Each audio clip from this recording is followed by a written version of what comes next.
So నాకు ఒక point క్లియర్గా అర్థమవుతుంది ఏంటంటే వీసోర్స్ టోటల్గా ఒక స్టూడెంట్ రెస్పాన్సిబిలిటీని తీసుకుంటారు. స్టూడెంట్ని గ్రూమ్ చేయడం దగ్గర నుంచి, పేరెంట్స్కి ఫినాన్షియల్ సపోర్ట్ లోన్స్ రూపంలో కల్పించడం దగ్గర నుంచి, స్టూడెంట్స్ తిరిగి అక్కడికి వెళ్ళిన తర్వాత తన స్కాలర్షిప్తో తను చదువుకుంటున్నాడు అన్న భరోసా కల్పించడం దగ్గర నుంచి, స్టూడెంట్కి కావాల్సినటువంటి బెస్ట్ సెలెక్షన్ చాయిసెస్, స్టూడెంట్ని గ్రూమ్ చేయడం, స్టూడెంట్కి ఫైనాన్షియల్ సపోర్ట్ అందించడం, దాని తర్వాత చాయిసెస్లో బెటర్గా హెల్ప్ చేయడం, ఇవన్నీ చేస్తుంటే ఇది కేవలం ఒక ఎడ్యుకేషనల్ ఆర్గనైజేషన్లా కాదు, it is more than what a student need అన్నది అర్థమవుతుంది. సో ఇప్పుడు మనం ఫస్ట్ ఫ్లోర్కి వచ్చేసాము. అసలు what is this all about అంటే వీసోర్స్ ఓవర్సీస్ పదే పదే ఫోకస్ చేస్తున్న పాయింట్, స్టూడెంట్ జేబులోంచి రూపాయి కూడా ఖర్చు పెట్టించకుండా ఎడ్యుకేషనల్ లోన్ ఇప్పిస్తున్నారు.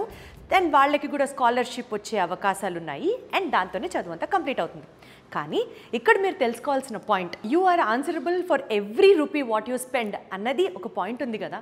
ఆ డబ్బులు దేనికి ఖర్చు పెడుతున్నామో మనం తెలుసుకోవాలి. సో బేసికల్గా ఒక స్టూడెంట్ ఫారెన్ వెళ్ళాలి చదువుకోవాలి అని అంటే వీసా ప్రాసెసింగ్ ఫీజు దగ్గర నుంచి ట్రావెల్, అకామిడేషన్, ఆ course related tuition fees, most importantly laptops అవ్వచ్చు, బుక్స్ అవ్వచ్చు, స్టేషనరీ అవ్వచ్చు, ఇలా A to Z of all student నీడ్స్కి సంబంధించి వన్ స్టాప్ డెస్టినేషన్ ఏదైనా ఉంది అంటే అది మన వీసోర్స్